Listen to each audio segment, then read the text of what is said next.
Awesome.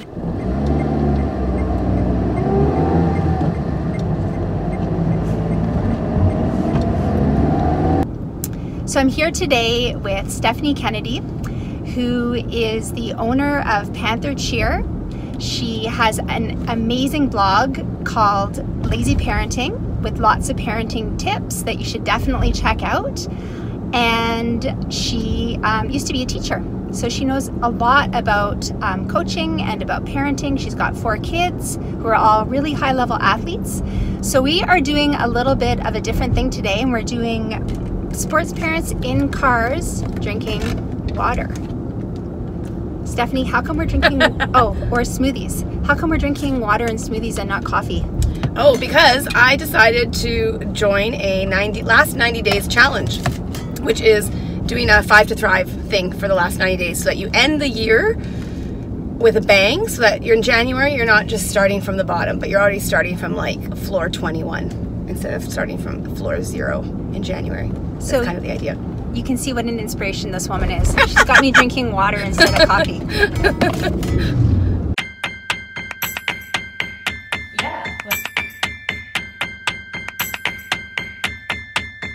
Now what? We go to the source. Find out what it takes to build your dream squad. So number 1 is to let coaches coach. As a parent, I think it's really important that you remember what your role is with your children in their sports. And I believe that as a parent of 4 kids that are all in sports, it's really important that I keep that boundary, and I am their mom first, and I try not to ever coach. So, you know, those parents that are on the sideline at the soccer field that are yelling up and down at their kid, coaching their kid from the sideline, saying, you know, go to the left, or pull back, or I don't know soccer that well. I have kids in soccer, but I just watch them play soccer. It's really frustrating for the coaches on the other side of the field. I mean, think about it. Why did they move us as parents to the other side of the field? There's a rule now, right? You're not allowed on the same side as the team and the coaches for that reason. And so I think it's really, really important to let the coaches do their job, and for you as a parent, just cheer your child on. For sure, yell and scream and encourage them, but don't coach them. Excellent. Speak and advocate for themselves. So as a parent, yes, it's our job to support and be a sounding board for the kids if they're having some conflicts in their sports, or if they're having some struggles, or if there's things that they don't understand. But I think it's really important that we help them learn the tools on how to handle conflict. And so that is helping them speak to the coach themselves with their own voice. So not coming through you, filtered through a parent. So if I have a young child, for sure, it's okay for you to, I wouldn't send my child into a meeting with a coach by themselves necessarily if it was a more serious conflict. So I might attend with them, but try really hard not to speak over top of my child, but encourage them to share whatever it is that they have concerns about, whether it's teammates that they might be struggling with on the team, or whether it's their role on the team that they're not understanding, or there's something that they're not enjoying. So really making sure that they are speaking with their own voice to their parent and encouraging that to happen. And as a parent, really trying not to put my own views or my own perceptions of what's going on into the situation. I know there's lots of times, you know how when your child has something that happens to them, they come home and they tell you, oh, this happened at sports or whatever. They're a bit emotional for something that happened. My coach made me do 100 V-snaps or something at gymnastics, and it was so unfair, and she made us do this. And then we can get all riled up, and we like want to email the coach right away and say, what happened? That's sort of 2.A tip, wait 24 hours if there is a conflict like that, just to let it sink and make sure you have a calm mind before you reach out to the coach about any concerns you might have. So that was number 2. And it kind of was a good third point too, with the 24-hour rule. Yeah. So as a follow-up question to that, when you're talking about having your child contact the coach directly, 2 things. Do you ever let them email, or do you always encourage face-to-face? Okay, so I've learned this lesson both as a parent and as a coach, mostly on the coaching side, and as a business owner and all of that. Any communication that's at all emotional or at all could be perceived in a way that you're not intending should be face-to-face.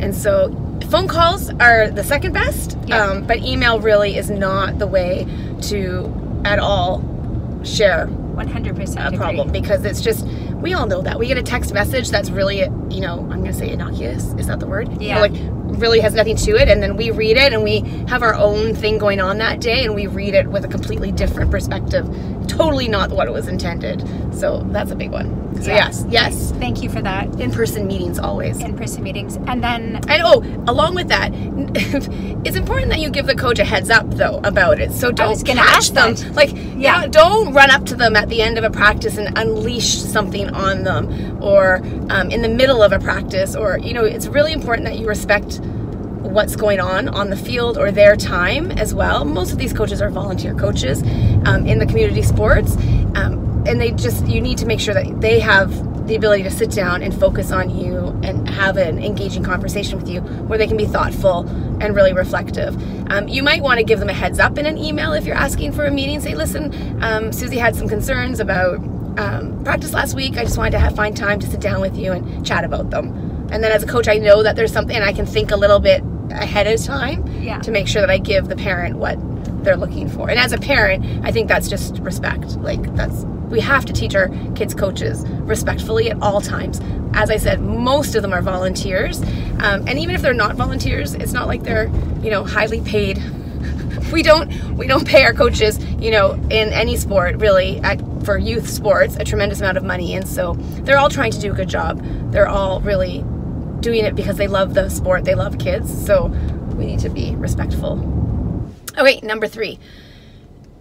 This is going to come from a little bit of a story. So I was chatting with my youngest son, who is a pretty avid soccer player, and we were talking about why some ways that parents, where's some conflict on the soccer field. And one of the things, whether it's soccer or basketball or another team sport like that, is playing time, is around playing time. And I thought it was really insightful that my 12-year-old now came up with the idea that, you know, the kids on the team know their place in the hierarchy of a team and understand why they do or don't get playing time. They inherently know that. They know the hierarchy. They know where they rank. And so for them, it's not really a big deal. And he was saying that more often than not, it's the parent on the sideline who gets upset that their child is playing less than another child. And so that makes me think about, you know, us looking at our children through, you know, mom or dad goggles. You know, this idea that we only see our child on the field. And I know this to be true too as a coach. I know that when parents are watching a routine, whether it's for cheer or whether they're watching a soccer game, you're watching your kid on the soccer field, but not necessarily getting the whole team perspective at all times. And then we all are like that. We all want to watch our child, and we all get enjoyment from watching them have enjoyment. And so I think it's important that we have to, part of that conflict that can come around playing time or not appreciating or understanding the role your child is having on a team comes from this idea perhaps of us living a little bit through our children and their successes, or placing value on me as a parent. Like, I'm an awesome parent because my kid is awesome at soccer. You know, when those two things are completely non-related. My parenting has nothing to do with my child's athletic ability or their success on the sports field. And my children need to know that their value as kids and in our family, and my love for them, doesn't come around how good they are at a sport or what their talent is. My love for them comes, well, as a parent and as a mom, is just because I love them, because they're mine. And then I admire them and appreciate them for their hard work ethic, and for them showing up to every practice, and for all of those traits that we put our kids into sports to learn. That's for me anyways. I think it's really important that you have a clear understanding of why did you put your child in sports in the first place. Was it so that they can become the star NHL player, or a baseball player, or a track star, or go to the Olympics? I mean, I would hope that that's not the reason why you're putting your child in sport. And I think it's really important to be clear that sports offers so many benefits to our children. My experience as both a coach and a parent is that it makes them better students. It makes them better at handling stress and anxiety if they have any of those kinds of issues, which so many children now are struggling with. Those things with pressure at school. Sports should be fun. It shouldn't be pressure. It should be a way to release stress in their life and understand that health is a lifelong thing for them, that run, if they like to run, that they get that that's a good thing. It gives them good hormones and endorphins and makes them feel great for the rest of the day. So all of those sorts of things around what is our perspective. We have a saying in our family, we say, it's only swim, which means, it's really only, it's a sport. So yes, we want them to have fun and have success, but whether they win or they lose or they have a great day or a bad day, like, that's not what's important to us. And so, I think it's really important we watch our goggles, how we're viewing our kids, and not putting any kind of value on them as athletes for their love from us as parents.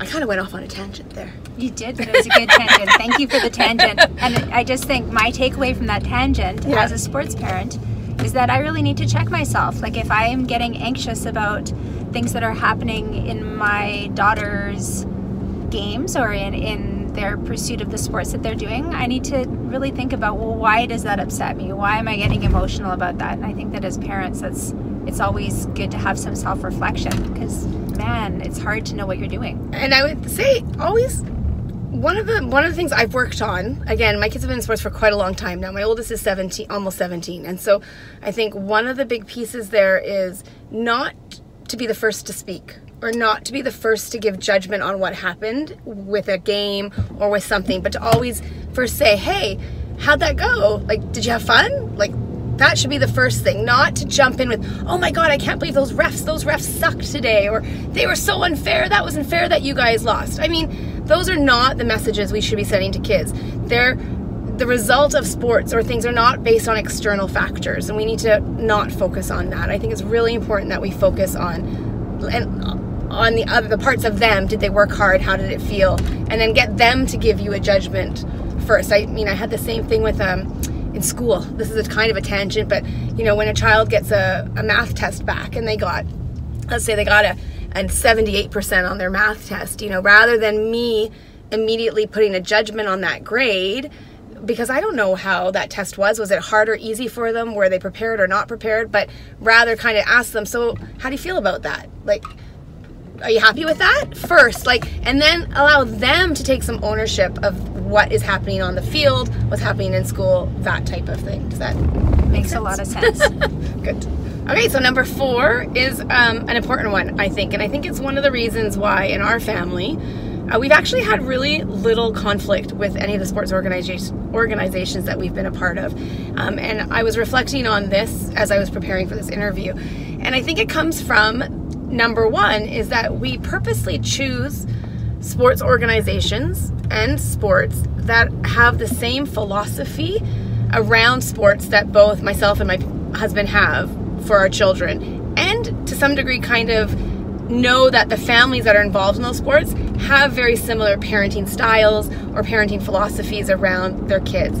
So for us, that's been a big one, because if we're all on the same page and we all believe in multi-sport kids, that we don't believe in early specialization, that's a hard word to say, early specialization of kids in sports, meaning, when they're 5, I don't believe that they should be focused on one sport. I believe that they should be doing many sports, as many as possible, to see what they love and see what they're passionate about and see where they excel, and you learn something different from different sports. So for me, that's a big one, making sure that you have the same philosophy. And if you don't, then maybe that's not the right sport for you, and that's not the one that you should be spending a lot of time in. Maybe that's one of your smaller sports that you do because you find value in that sport for whatever reason, but maybe that's not where you're going to invest all your time. And along with that, I think there's 2 pieces. If you're finding yourself involved in a sports organization or on a team where you're having some conflict, or you're watching from the side and you're not really sure you understand why some of the decisions are being made that are being made, that you have an option. You have an option to get involved. And so I think that's important, that if there's something that you want to know more about or know why decisions are being made, join that, offer to help, whether it's you are another coach on the field as wrangling children, whether you're a team parent. I know in some sports we have team moms or team dads that help out, whether there's a board that you can get involved in on the back end. All of these sports organizations need help from parents because they're community sports. Even if they're not a community sport and they're a paid sport, they still need parents to be involved and help out. So that's my last one. And I think it's really, really important. And I think it's one of the reasons why we've had success as sports parents and enjoyed all of the sports that our kids have been a part of. Thanks. So Stephanie, in preparing for this interview, I did a YouTube search of what other videos are out there about sports parents, and some of the titles that I got were Sports Parent Rage, Sports Parents Out of Control, Sports Parents Gone Wild, Sports Parents Raging Compilation. Oh my goodness. So I thought, wow, I don't know why I'm a sports parent, you're a sports parent. What are your thoughts about this?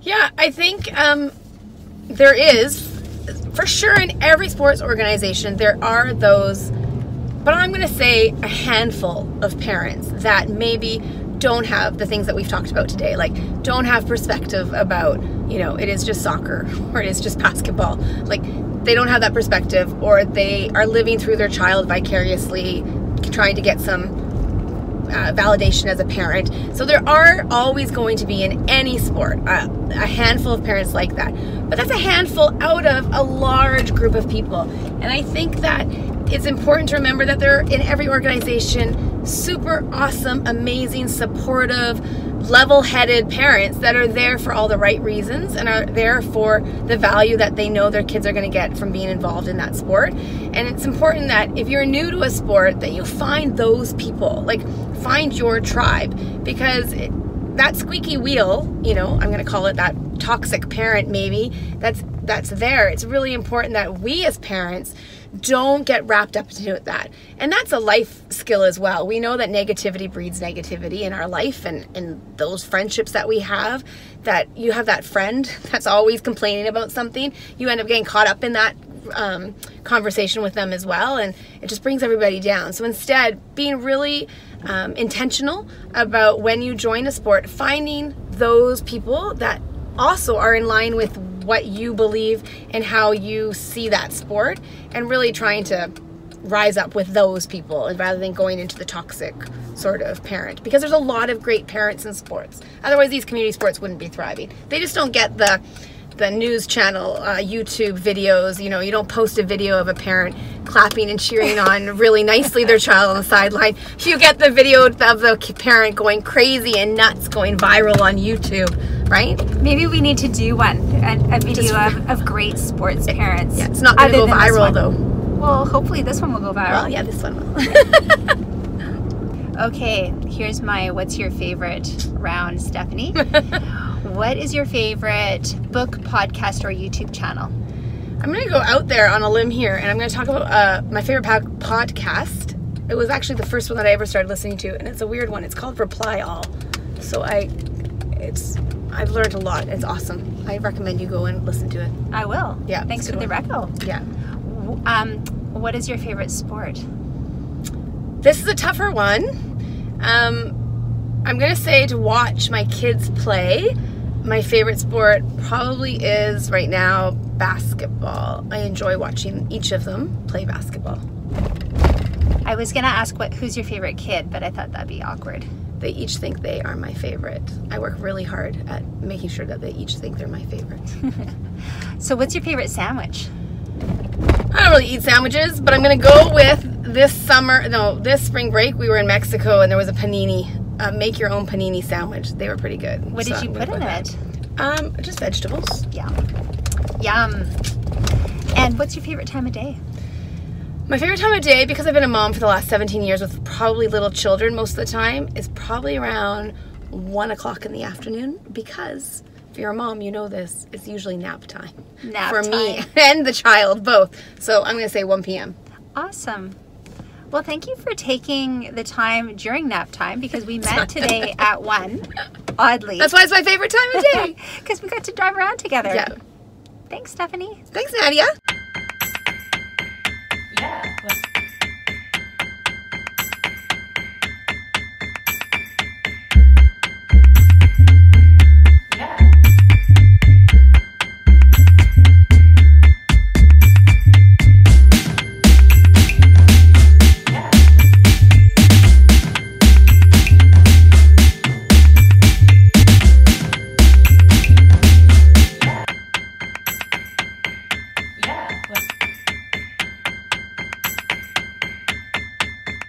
you like this video, please let me know by liking it below, subscribe and share it with your squad.